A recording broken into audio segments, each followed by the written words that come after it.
Dokładne opowiedzenie o tym, co oferuje nam Future Redeemed, wymaga tak jakby wyspoilowania Xenoblade Chronicles od 1 do 3, a przy jednym fragmencie trzeba wręcz wspomnieć o Xenogears i Xenoblade Chronicles X.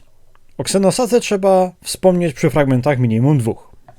Haha, bo wiecie, od pewnego momentu Xenoblade Chronicles 3 łaskocze gracza w czułe miejsce obietnicą tego, że stanowi połączenie Xenoblade Chronicles 1 i 2.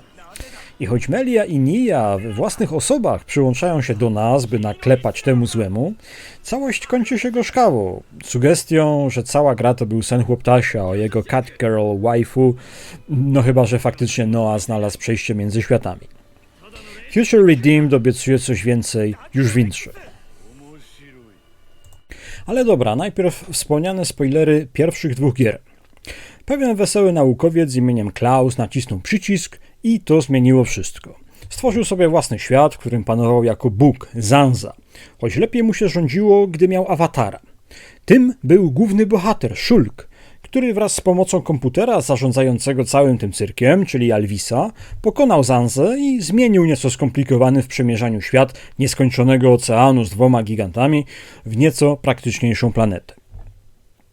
Ale jak się okazało w drugiej części, wyczyn Klausa tak naprawdę stworzył 2 światy. W tym drugim został niejaki architekt, będący tą lepszą połową Klausa, który w przeciwieństwie do swojego mocno egoistycznego aspektu, czyli Zanzy, chce wyrządzone szkody naprawić. Odkrycie czegoś zwanego Conduit, czyli z polskiego na nasze Zohara z Xenogears i Xenosagi, po pierwsze narobiło wiele zamieszania, bo każdy chciał położyć łapsko na źródle energii nieskończonej. Po drugie doprowadziło do stworzenia Trinity Processor, kombinacji 3, a jakże, sztucznych inteligencji, czyli ontos, życie, egzystencja, logos, logika, mądrość, słowo i pneuma, oddech, duch, dusza. Drobna dygresja. Każdy z rdzeni Trinity Processor ma na obudowie nie tylko swoją grecką nazwę, ale też wypisany łaciną pasujący cytat z Księgi Przysłów, którzy wyszperali czujni fani. Dla Ontosa jest to Beatus homo qui invenit sapientiam et qui affluit prudentia, czyli szczęśliwy, kto mądrość osiągnął, mąż, który nabył rozwagi.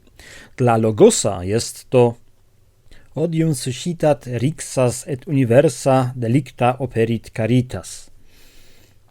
Czyli nienawiść wznieca kłótnie, miłość wszelki błąd ukrywa. Dla Pneumy jest to Justorum autem semita quasi lux splendens procedit et crescit usque ad perfectam diem. Ścieżka prawych to światło poranne, wschodzi, wzrasta aż do południa. Dopasujcie to sobie do wydarzeń, które zostaną podane podług własnej woli. Bo oto w momencie, gdy Klaus uruchomił Conduit i stworzył 2 osobne wszechświaty, rdzeń Ontosa zniknął gdzieś w świecie Shulka i spółki, a zawarta w nim sztuczna inteligencja przebudziła się jako Alvis. Tymczasem architekt, chcąc naprawić szkody, które wyrządził, stworzył Blade'y jako pomoc dla ludzkości i przydzielił Logosa i Pneumę do przetwarzania informacji płynących z ich Core Crystals. I tu zaczyna się problem, bo pewien koleżka pewnego dnia wykradł oba rdzenie i obudził Logosa, który, jako Blade, przybrał postać Malosa. To, że zaprojektował go Tetsuya Nomura, nawet nie jest najgorsze, ponieważ Logos odziedziczył po osobie, która go obudziła, skrajną nienawiść do ludzkości. Nie wdając się w szczegóły, konieczne było przebudzenie Pneumy, która jako Blade objawiła się jako Myfra, czy też w oryginale Hikari, światło. Starcie tych postaci znamy jako Aegis, bądź Aegis War, w wyniku którego rdzeń Malosa został uszkodzony, a Myfra stworzyła dużo łagodniejszą wersję siebie, czyli Pyre, w oryginale Homura, płomień.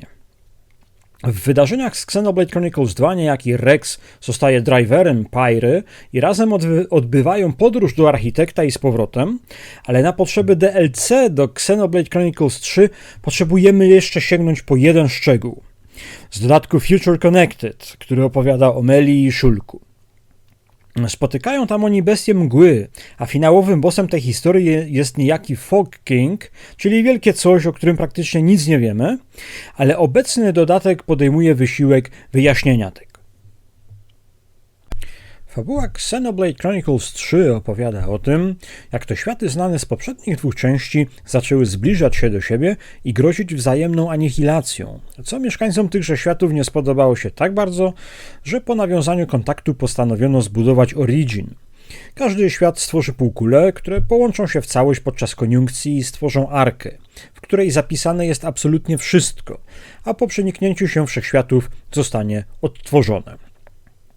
Nie wszystko jednak poszło tak jak planowano i niejaki Z, narodzony ze strachu ludzi zapisanych w Originie, postanowił utrzymać status quo. Z kawałków dwóch światów ulepiony został trzeci, Ionis, a ludzie są odtwarzani na okrągło i zmuszani do brania udziału w wojnie. A energia życiowa z niej uwalniana zasila zarówno Z, jak i bandę Mebiusów. W większości zdeprawowanych ludzi pragnących popasożytować na całym systemie i zabawić się na swój własny, chory sposób. Ostatecznie grupie bohaterów udaje się, z pomocą mieszkańców City, którzy sprzeciwiają się systemowi stworzonemu przez Z i żyją poza nim, rozwalić wszystkie przeszkody i umożliwić Originowi wykonanie jego podstawowej funkcji, czyli odtworzenie wszechświatów tak, jakby nic się nie stało.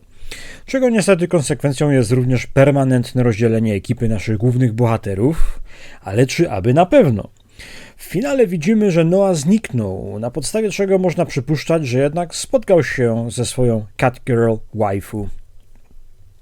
W każdym razie, uzbrojeni w całą tę wiedzę, wreszcie możemy należycie zabrać się za rozplątywanie Future Redeemed, fabularnego DLC do Xenoblade Chronicles 3.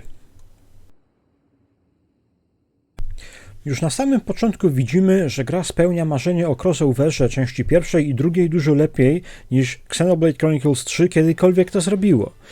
Bo oto protagoniści, Shulk i Rex, walczą ramię w ramię z samym Z przeciw Alvisowi, który zapragnął zniszczyć wszystko. Walka chyba nie poszła po myśli naszych bohaterów, ale na razie gra nie jest o nich, bo oto poznajemy głównego bohatera Future Redeemed, czyli Mateusz. W przeciwieństwie do niektórych swoich imienników jest człowiekiem prostodusznym i do bólu szczerym. Ma również długie, spięte w koński ogon włosy i praktykuje sztuki walki. I według mnie to musi być nawiązanie do Feja z Xenogears. Swoją drogą nie ostatnie w tej grze. Matthew podróżuje sobie z panią, której imię nie zajmuje dużo miejsca na dokumentach, bo to po prostu A. Napatoczyli się na siebie podczas podróży i Matthew uznał, że nie ma sensu za bardzo się dopytywać co i jak. Dobre intencje i podobna motywacja u A wystarczy. Czujny gracz od razu wyczuje, że wiąże się z tym jakiś większy wałek. Oczywiście tożsamość i pochodzenie A jest banalnie łatwe do odgadnięcia, jeśli się tylko trochę zastanowić, ale to zostawię do momentu, w którym gra sama o tym opowie.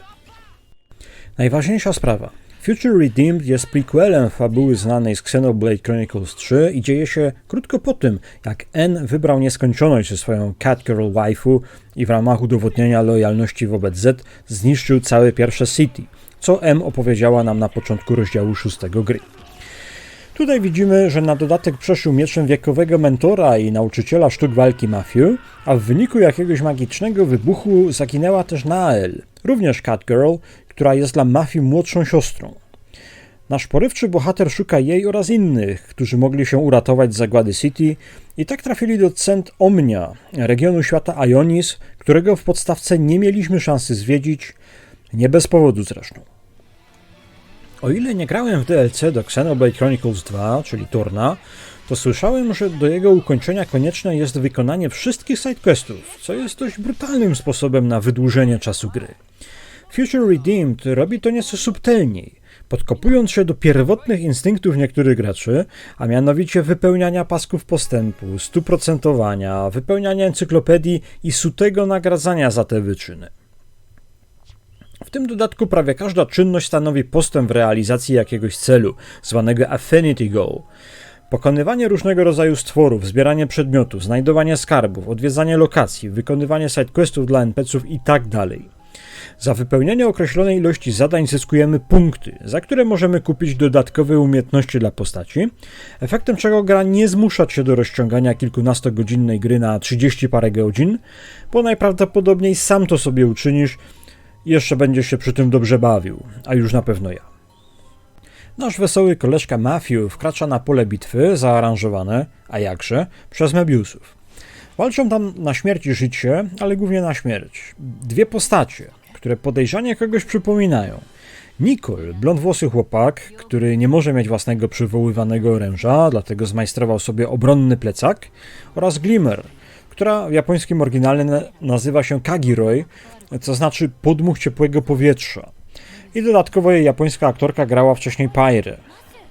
Jej podobieństwa, czy wręcz pokrewieństwa w linii prostej z Pairą nie da się ukryć, zresztą Nicol też jest niezwykle podobny do Shulka, tak wyglądem, jak i konstruktorskimi ciągotami. Matthew, widząc tę bezsensowną przemoc, postanowił dołożyć własną, ostro rozdzielając walczących i przy okazji budząc w nich moce Uroborosa, nie pytając nikogo o zdanie, za co powinien zaliczyć cios w łeb od A. Tak dawno w przeszłości moce Uroborosa nie były jeszcze dobrze znane i pojawiają się pod postacią podobną nieco do standów z JoJo. Po prostu pojawia się półprzeźroczysty duch, który klepie wroga. To mocno usprawnia i przyspiesza samą walkę, a szybkie ciosy pięścią Matthew to miła odmiana po ciachaniu mieczem i był on moją główną postacią przez cały czas. Wiem, że ludzie uskutecznili taktykę zwaną spin to win, ale ja nie miałem takiej potrzeby ani chęci. System walki zachował też chain attacks, które jednak ponownie są dużo mniej skomplikowane niż w podstawce, bo nie można zmieniać bohaterom profesji, a bonusy do chain attack nie są przypisane na sztywno do postaci, a można je zmieniać za pomocą znalezionych akcesoriów. Mebiusy Q i R pojawiają się, by wyrazić swoje niezadowolenie z przerwanej zabawy, ale Matthew z pomocą A klepie ich w kilka sekund, co pokazuje, z jak potężnym w porównaniu do ekipy z podstawki kozakiem przyszło nam sterować. Chcąc nie chcąc, Nicol i Kagiroi dołączają do ekipy, ale dziewczyna, choć wygląd odziedziczyła po Pairze, tak paskudny charakteryk ma raczej pomywczy i podczas postoju, gdy Matthew znowu śni się jego dbająca o dzieciaki Catgirl i Mouto Nael, Kagiroi po prostu zwiewa z zamiarem powrotu do swojej armii i, o ile to możliwe, wzięcia udziału w Homecoming Ceremony, do której już bardzo niewiele jej zostało. Ostrożnie podążamy za dziewczyną, przemierzając nowe obszary, naprawiając windę dla noponów, którzy, a jakże, też tu są. Mamy nowe typy potworów, które są bardziej bazami spawnującymi pomniejszych wrogów, np. ule i broniące je owady. Ale jest też Rift, wyrwa w czasoprzestrzeni, z której wyłażą Fog Beasts, znane z Future Connected. Przy okazji Kagiroi wpada w łapska innej grupy uciekinierów z City, której liderują niejaka Panacea oraz jej mistrz. Panacea jako żywo przypomina Charlę z jedynki i nawet w japońskiej wersji ma tę samą aktorkę. Natomiast mistrz to nikt inny jak Shulk, który w walce z Alfą stracił łapsko i teraz ma protezę niczym Luke Skywalker, albo Danban, którego mocno teraz przypomina. Shulk w tej grze jest również dużo rozważniejszy, no ale w końcu jest około 40-letnim starcem. Kagiroi udaje się samodzielnie wyplątać z niewoli i poskarżyć się okolicznemu Mebiusowi, co okazuje się być niesamowicie durnym posunięciem, bo ten próbuje ją usunąć jako skażoną. W ostatniej chwili ratuje ją ostatni z naszej szóstki wojowników i drugi po Shulku dawny protagonista, Rex. I mniej więcej od tego momentu zaczęło się robić naprawdę ciekawie. Rex to prawdopodobnie moja ulubiona postać w tym dodatku. Wygląda jak zahartowany w boju twardziel, wywija dwoma potężnymi mieczami, ignorując obronę i to właśnie z nim związana jest metoda spin to win i generalnie wydaje się chłopina po prostu dobrze bawić, mimo powagi sytuacji i faktu, że jego córka, Kagiroi, jest humorzastą nastolatką ze skłonnością do dramatów. W tej chwili jednak nie ma na to czasu, bo Mebius połączył dwa Ferronisy i nie daje się ubić, a dodatkowo ma pretensje o złamanie rozejmu między mieszkańcami zniszczonego City a Mebiusami. Widocznie gniewa się o to, że Matthew rozwalił wcześniej dwóch Mebiusów niczym gnój po polu.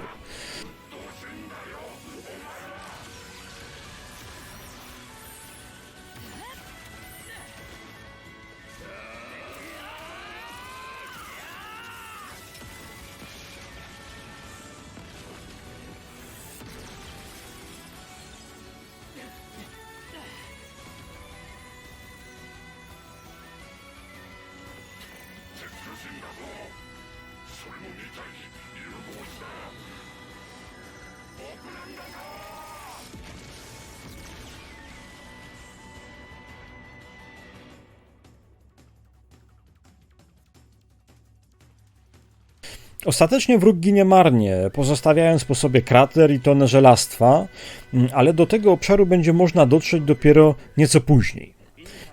Tymczasem wszyscy biorą się w garść i wyruszają do tymczasowej bazy i przytuliska dla uciekinierów z City, jak również uwolnionych z wiecznej wojny. A jest to miejsce, które niektórzy gracze znają bardzo dobrze. Przy okazji, podobnie jak Panacea za Szulkiem, za Rexem podąża krok w krok niejaka Linka, o której ze sporą dozą pewności możemy powiedzieć, że jest córką Zeka i Pandori, na co wskazuje choćby ta sama aktorka dla obu postaci w japońskiej wersji. Taką cudowną ekipą podążamy do bazy, która jest ni mniej ni więcej tylko Colony 9 z Xenoblade Chronicles 1. Nostalgia Bait nie ogranicza się tylko do nazwy i topografii. Również muzyka, w tym temat bitewny, są identyczne. Możemy znaleźć nawet pamiętny piec do wytapiania kryształków. Spotykamy też tam dobrze znanego Riku z Xenoblade Chronicles 3, który niemal od początku budził moje podejrzenia.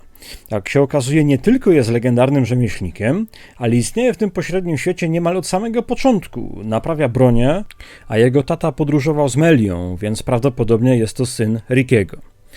Nie dość, że w tej grze będzie ulepszał nam bronię, to na dodatek będzie kombinował z budzeniem mocy Uroborosa, dzięki czemu Nicole i Kagiroy będą w stanie równać się z dużo bardziej doświadczonymi herosami w drużynie. Generalnie Matthew ze swoimi pięściami i Rex z kręciołkiem mieczy robią za ofensywę, Shulk i szczególnie Nicole tankują ciosy dzięki wysokiej obronie i puli HP.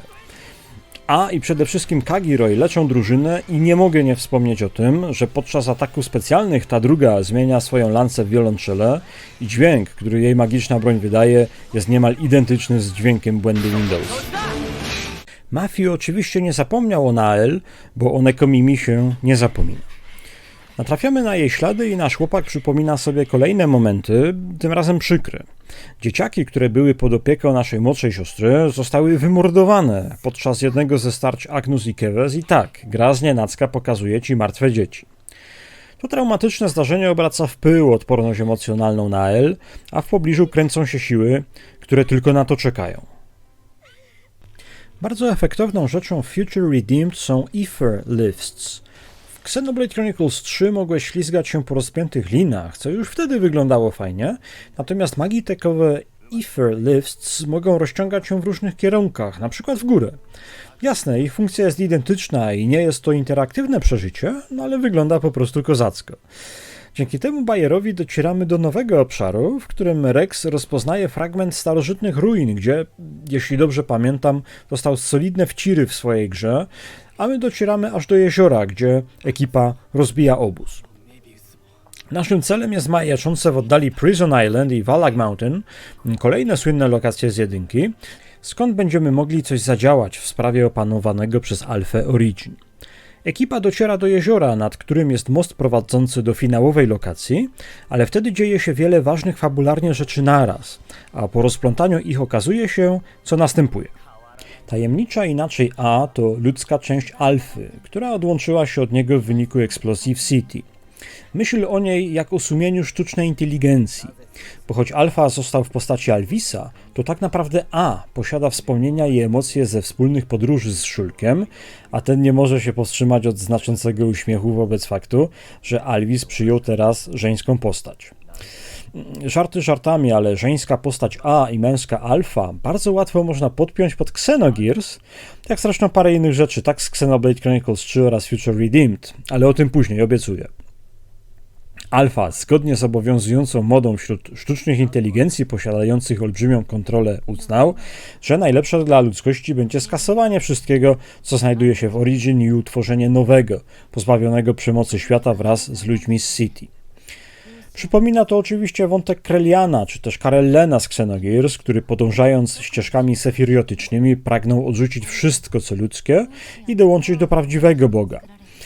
Alfa to oczywiście Ontos, jedna z 3 sztucznych inteligencji stworzonych do zarządzania Zoharem. O ile w samym Originie nawet Z do spółki z Szulkiem i Rexem nie byli w stanie mu przyfikać, tak aby coś konkretnego zdziałać w świecie zewnętrznym, potrzebuje awatara. Tylko kto najlepiej by się nadał? Najlepiej ktoś, komu obecny świat się nie podoba i pragnie ucieczki od cierpienia i przemocy. Świetlista Nael atakuje drużynę nad jeziorem, a w całość wmiesza się jeszcze najbardziej oddany sprawie miłośnik Nekomimi, czyli En, który dostrzegł swoją szansę na wyeliminowanie zagrożenia wiecznego teraz ze strony Ontosa i nawet zdołał uszkodzić rdzeń noszony przez Nael. Aha, i A wyjawia Matthew, że En to jego pradziadek, czyniąc z całej afery sprawę rodzinną.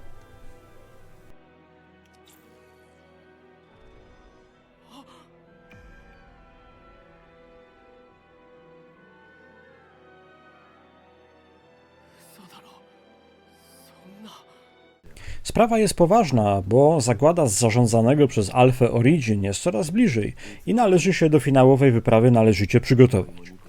W tym celu najmniej zaprawieni w boju, czyli Nicole i Kagiroy, dostają szlaban na wyprawę, jednak to są mimo wszystko harde dzieciaki, rzucają wyzwanie swoim seniorom i dość mocno ich klepią, w obliczu czego ci nie mają wyboru i wyruszają razem. Przy okazji Riku daje im urządzenia, dzięki którym możliwe będzie trenowanie mocy Uroborosa.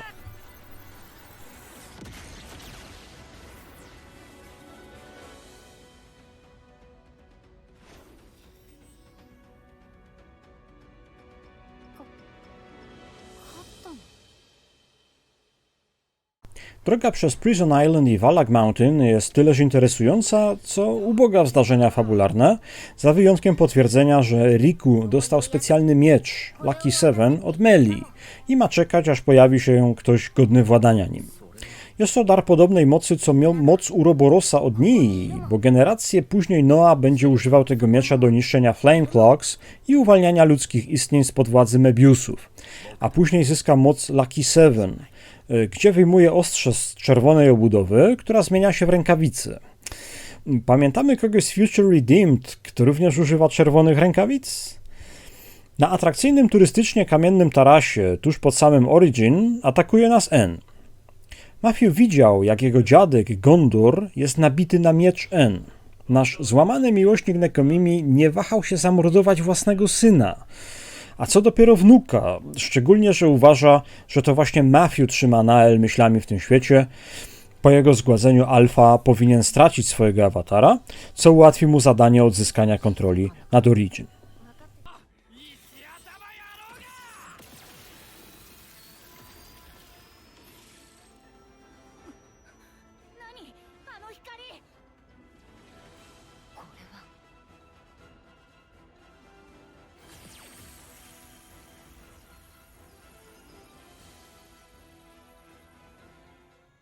Nieoczekiwanym rezultatem tego rodzinnego starcia jest Flashback City, który pokazuje wydarzenia z nieco innej strony.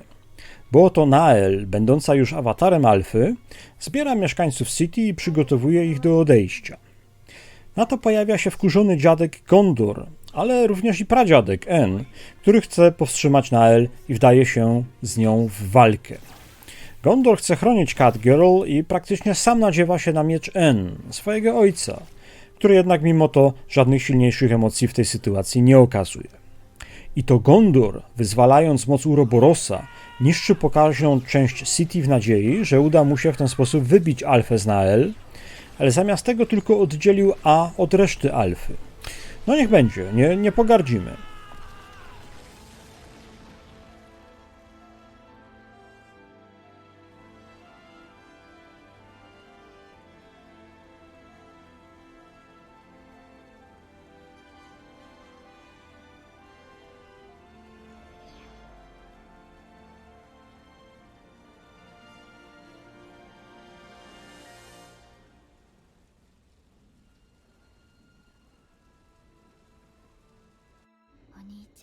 Wtedy też Nael teleportuje wszystkich do miejsca, które wygląda jak dzielnica Los Santos z GTA San Andreas. W tym pięknym świecie Nael żyje sobie ze swoimi ukochanymi dzieciakami, wszyscy są najedzeni i szczęśliwi, w tle gra sobie radio. To radio i emitowany przez nie program, który słyszymy w tle, jest jedną z najważniejszych rzeczy, jakie się wydarzyły we wszystkich grach z Xeno w nazwie, jakimi przez te kilkadziesiąt już lat Tetsuya Takahashi nas uraczył. Oczywiście ekipa tłumaczy Nael, że jest to świat iluzoryczny, że sielanka w rzeczywistości nie może trwać wiecznie, że im więcej osób tu trafi, tym będzie coraz trudniej utrzymać spokój i że przede wszystkim ten świat pokazany przez Alfę wkrótce zmieni się w jedną wielką apokalipsę, bo jesteśmy literalnie chwilę od uruchomienia przez Klausa eksperymentu, który rozdzieli wszechświaty, a z Ziemi uczyni pokorzelisko. Gdy Nael zaczyna rozumieć to wszystko, Alfa postanawia ukrzyżować ją na słupie światła, ale tym na razie się nie przejmujmy, bo muszę dokładnie opowiedzieć o tym niewinnym programie radiowym, który na dobrą sprawę zmienia pogląd o wszystkich ksenograch. No to jedziemy. Najsampierw samo radio nosi dumne logo Vector Industries z Xenosagi. Dla tej korporacji pracuje protagonistka Shion Uzuki. Potem jest wspomnienie o wystrzeleniu kolejnego statku kolonizacyjnego w ramach projektu Exodus. O ile zarówno Xenogears, jak i Xenosaga miały w swoim lore projekty wysyłania kolonizatorów w odległe rejony kosmosu, to projekt Exodus odnosi się bezpośrednio do Xenoblade Chronicles X, gdzie Ziemianie uciekali przed atakami kosmitów.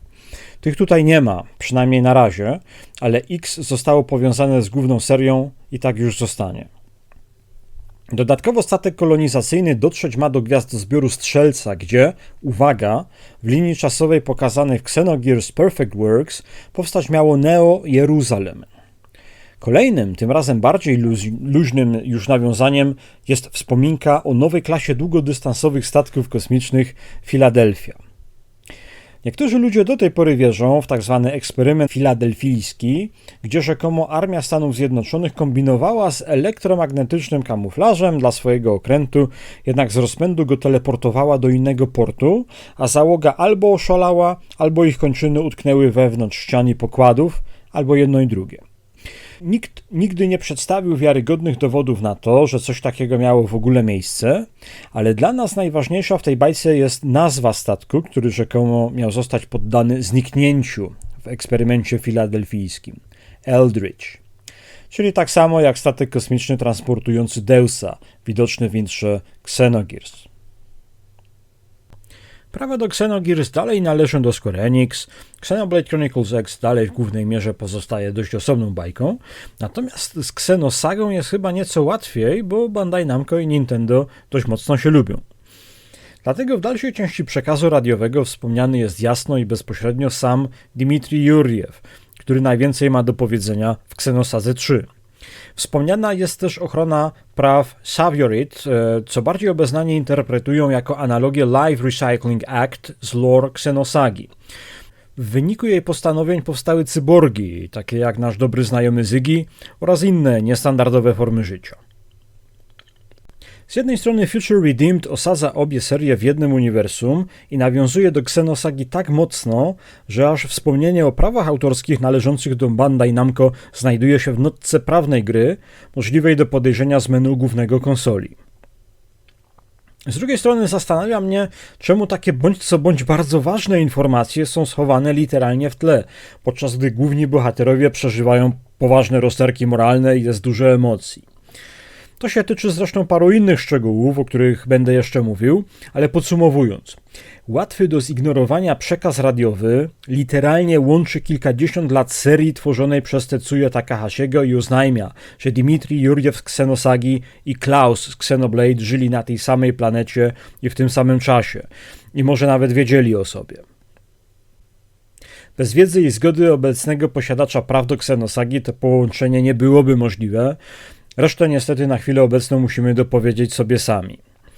Być może Tetsuya Takahashi znudził się już prostszymi opowieściami i chciałby zrobić coś trudniejszego. Przecież Xenoblade Chronicles 3 już jest dość zawiły, jeśli chodzi o koncept świata i parę głównych bohaterów oraz ma kilka zagrań, których nie powstydziłoby się Xenogears. Mam tu oczywiście na myśli wspomnienia Noa z pamiętnego zakończenia rozdziału 5. Śmiem twierdzić, że Xenoblade 3 apetytu na coś kalibru Xenogears wprawdzie nie masz szans zaspokoić, ale przynajmniej mile połechtało tu i ówdzie. Czy tekst z radia to kolejne mrugnięcie okiem, czy też subtelna zapowiedź czegoś większego, szczególnie gdy temat Xenoblade wydaje się być po tej grze zamknięty, przynajmniej na jakiś czas? Poczekajcie do finałowej sceny zakończenia. Walka z Alfą idzie jak po grudzie. To znaczy przynajmniej według fabuły, bo ja wtedy miałem kilkadziesiąt leveli więcej niż potrzeba, bo zachciało mi się zrobić grę na 100%, do czego, jak przypominam, gra w umiejętny sposób zachęca.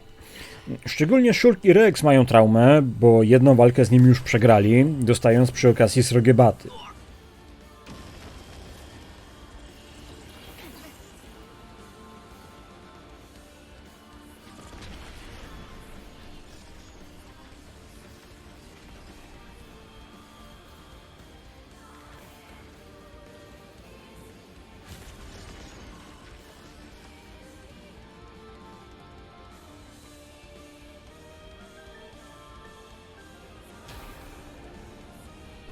W swojej drugiej formie Alfa nie jest już Alvisem, a jakimś robotem z długimi kończynami, który nieco przypomina mi Deusa z Xenogears.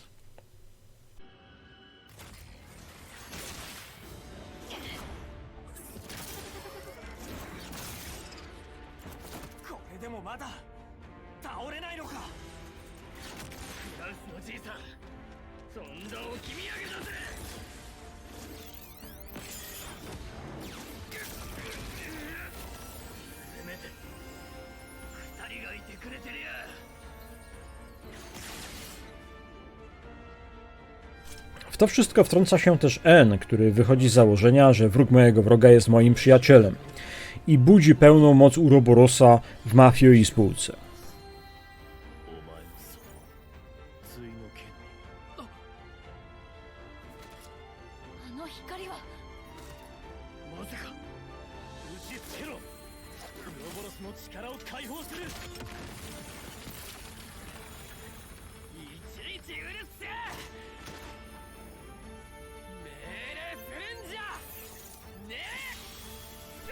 Myk polega na tym, że w trwającej ledwie parę sekund scenie pokazane jest, że rękawice Mafiu zawierają świecący na zielono pneumacore. Z Alfą, Ontosem właśnie walczymy. Nie można domniemywać, że miecz N zawiera Logoscore, ale nie jest to w grze ostatecznie potwierdzone. Zawierający Pyrę i Myfrę rdzeń pneumy trafił z czerwonych rękawic do Lucky 7, a to znaczy, że w zakończeniu gry Noah wywalił Pyrę i Myfrę do oceanu. Lepiej nie mówcie Rexowi. Wyzwolona moc Uroborosa wreszcie pozwala na transformację ekipy w wielką, zjednoczoną istotę, która wreszcie jest w stanie pokonać wroga, choć jedna z postaci musiała zostać kroczą.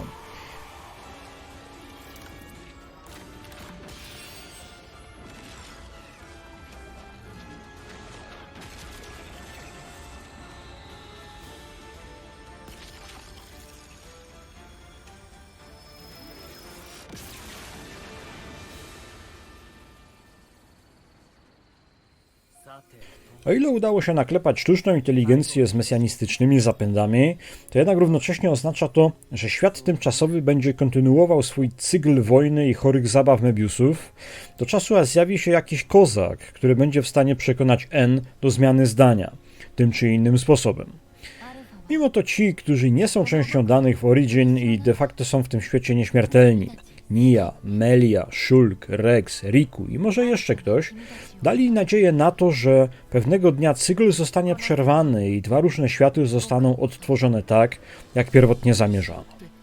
Czas pożegnań. Shulk i Rex odchodzą, oddając pole młodym, ale przedtem jeszcze proszą A o mały wyjątek. Limit 10 lat życia zostaje usunięty z Nicola i Kagiroi, tym samym dając im przyszłość, prawdopodobnie za cenę siły życiowej naszych herosów. Origin, teraz przejęty przez Z, spada i niszczy teren gry, łącznie z kopią Kolonii 9, dlatego w podstawce nie ma możliwości jej odwiedzić. Szczęśliwie wszyscy mieszkańcy zdążyli się ewakuować, razem z całym dobrodziejstwem inwentarza. W zakończeniu obserwujemy, jak wszyscy próbują się ogarnąć w nowej sytuacji, nieco zagubieni, ale równocześnie pełni zapału i nadziei. Szczególnie Matthew, który po uratowaniu swojej Catgirl i Moto z niewyobrażalnego niebezpieczeństwa wyrusza w nową podróż, w poszukiwaniu nowych wyzwań. I wreszcie poznajemy jego nazwisko, czyli Vanham. To oznacza, że jest założycielem jednego z 6 rodów stanowiących znane z podstawki City, a jego potomkowie to Guernica, który obdarzył 6 bohaterów mocą Uroborosa, oraz Monika i jej córka Gondor, które każda na swój własny sposób mocno nam pomagały. To jest też dobra okazja, by wrócić do podstawki i jeszcze raz spojrzeć na statuły założycieli, które cały czas tam były. Nicol, syn Shulka, jak możemy domniemywać, Fiory, chyba że Shulk zaczął mocno majstrować w bioinżynierii. Kagiroy też jest jedną z założycielek, oboje dożyli sędziwego wieku ponad 80 lat. Jest też Nael, która poświęciła się pomocy mieszkańcom. Za założyciela domu Wandham uważa się Matthew, bo choć po opuszczeniu Nowego City słuch o nim zaginął, to jego potomkowie ostatecznie po kilkuset latach wrócili. No i oczywiście statuły Shulka i Rexa, gdzie faktycznie założyciele zdecydowali się raczej postawić statuły swoich mentorów. Tymi pozostałymi założycielkami były najprawdopodobniej Panacea i Linka. I wszystko fajnie, lecą napisy końcowe, a piosenkę śpiewa nie kto inny jak Joanne Hogg, która 25 lat temu śpiewała piosenkę końcową w Xenogears, ale z Xeno nie miała nic wspólnego od czasu pierwszej Xenosagi, co stanowi nie pierwszy i nie ostatni ślad. To, że po napisach końcowych jest jeszcze jedna scenka, nie powinno nikogo dziwić. A widzimy coś cudownego, bo oto dwa światy